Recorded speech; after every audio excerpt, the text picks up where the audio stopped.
Olá, amigos da Rádio Opinião Play. Hoje aqui no estádio jornalista Mário Filho, Maracanã, o Fluminense enfrentou a equipe do Red Bull Bragantino pela segunda rodada do Campeonato Brasileiro. Estreia do Renato, ou melhor, um reencontro do Renato com o torcedor tricolor e deu Fluminense. Jogo que para mim foi um jogo de nuances. Em alguns momentos o Fluminense foi melhor, em outros momentos o Fluminense foi muito atacado pela equipe do Red Bull Bragantino, sofreu empate e correu atrás para vencer por 2-1 já nos acréscimos, né? Primeiro o gol do Lima, o gol dos acréscimos do Martinelli. Mas o que a gente tem para falar além do jogo, né? O Fluminense tendo de volta o Renato na beira do gramado. Eu acho que isso é importantíssimo para uma equipe ter de volta um ídolo. A gente escutou, a gente falou com o torcedor do Fluminense antes da bola rolar, e a primeira coisa que eles falaram foi: pô, o Renato chega, ele conhece o Fluminense. Queria que você falasse um pouco pra gente, né, dessas duas situações que tem o jogo de hoje. O jogo em si e o Renato na beira do campo. É isso, Gilmar. Um abraço a você, um abraço aos amigos ligados aqui no Opinião Play.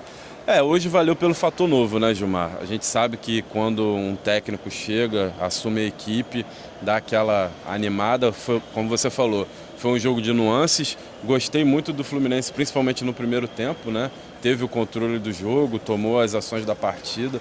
Inclusive o primeiro gol da partida, marcado pelo Lima, foi um bonito gol coletivo, trabalhado, que terminou o Lima acaba driblando o goleiro ali e inaugurando o marcador.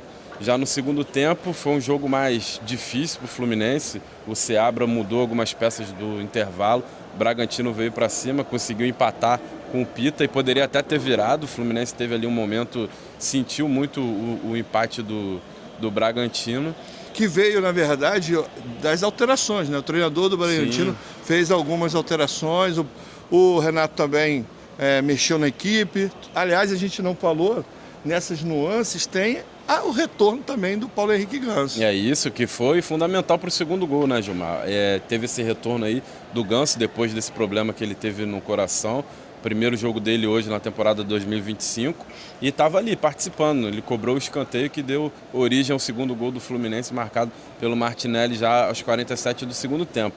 E a torcida saiu daqui feliz, como você disse, o reencontro com o ídolo Renato, né? O Renato vibrou muito ali com o segundo gol do Fluminense e acho que tem tudo para ser uma boa passagem do Renato aqui no Fluminense. Ele conhece muito esse clube, já foi campeão como jogador e também como técnico, né? E tem tudo para o Fluminense evoluir aí, visando principalmente a Sul-Americana e a Copa do Brasil, que são os objetivos principais do clube nessa temporada.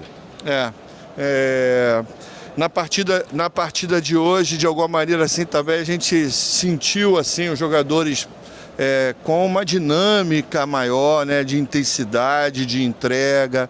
Eu acho que às vezes chega num determinado momento que até nas nossas relações, né, há um desgaste e às vezes é preciso ter a ruptura, né?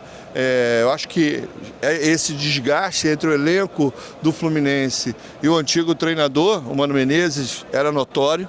E agora a chegada de um novo treinador que conhece a história do clube, que tem a fama de ser um treinador muito agregador em relação ao elenco, né? A gente também perguntou para o torcedor que Renato você acha que chega no Fluminense? Um treinador estrategista ou um treinador que agrega, que une os jogadores, bom no vestiário?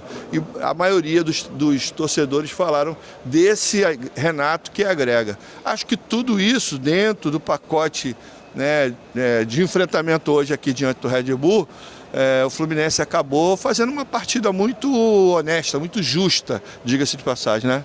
Isso, Gilmar. Esperar do Renato, assim, que ele é aquele técnico estrategista, na verdade ele nunca foi, né? Ele sempre foi muito mais esse cara agregador, um cara que conhece o vestiário. A gente fala que ele sabe falar a linguagem da bola com os jogadores, né? Afinal, ele é um ex-jogador. E o jogador respeita, o jogador sabe que quem está falando com ele, além de ser um técnico, foi um cara vencedor na sua carreira como jogador. Então, os jogadores respeitam e valorizam muito isso. E foi o que você falou, a vitória do Fluminense veio por essa garra Muitas vezes faltou técnica em alguns momentos, mas vontade e determinação nunca faltou. Tanto é que o Fluminense foi premiado ali aos 47 do segundo tempo com o gol da vitória. E para o Fluminense foi extremamente importante essa vitória, porque na primeira rodada o Fluminense foi derrotado pelo tricolor cearense, né, pelo Fortaleza, e já na segunda rodada se recupera, consegue uma vitória em casa. Eu acho que tivemos um bom público, né? E em casa, na frente do seu torcedor, recebendo um novo treinador. Ou seja, pacote completo para a torcida tricolor, para o Fluminense. Na próxima rodada, ter aí mais ímpeto e vontade para conseguir aí na sua caminhada nessa temporada, né? Com certeza, Gilmar. Até porque o próximo era fundamental somar esses 3 pontos aqui, né, diante do Bragantino. Até porque eu acredito que o campeonato do Fluminense com o Bragantino seja diferente. O Fluminense acredito que possa brigar até mesmo ali por uma vaga na pré-Libertadores, uma Sul-Americana, e o Bragantino, desde o ano passado, ele vem tropeçando aí, flertando com o rebaixamento. Eu acho que esse ano o Bragantino vai ter mais dificuldade. Então, para o Fluminense foi essencial somar esses 3 pontos, até porque o próximo jogo do Fluminense pelo Brasileiro, aqui no Maracanã, é domingo contra o Santos. Então o Santos já tem um time mais qualificado. Que pode ter até o retorno do Neymar, né? Exatamente, fica essa expectativa aí. De repente é o retorno do Neymar, o Santos fez boas contratações e vai ser muito mais difícil do que foi esse jogo contra o Bragantino. Então os 3 pontos hoje foi fundamental. Perfeito, é isso. Hoje aqui no estádio Jornalista Mário Filho, Maracanã, o Fluminense venceu o Bragantino por 2-1. E a Rádio Opinião Play sempre presente. Daqui a pouquinho, é claro, estaremos na coletiva lá para ouvir as impressões do técnico Renato Gaúcho. Vamos tentar falar também com Paulo Henrique Ganso, com os jogadores do Fluminense. É claro, para trazer para o torcedor amigo que acompanha aqui a Rádio Opinião Play, sempre opiniões, análise e informações benignas, né? Que é a marca da Opinião Play. Se você gostou desse conteúdo, então siga a gente nas redes sociais, se inscreva no canal da Rádio Opinião Play lá no YouTube, né? Porque vai ter aí Campeonato Brasileiro, Copa do Brasil, Libertadores, Sul-Americana, Mundial de Clubes, Seleção Brasileira, ufa, muito conteúdo. E por falar em Copa do Brasil, Gilmar, durante o jogo a gente teve confirmação, né? Quarta-feira, 15 horas, na sede da CBF, a Rádio Opinião obviamente estará presente. Teremos o sorteio da 3ª fase da Copa do Brasil. O Fluminense também é um dos postulantes desse título. Perfeito, é isso. Então, seguir lá a Rádio Opinião Play, tá certo? Muito obrigado, até a próxima rodada, Rádio Opinião Play, jornalismo com personalidade.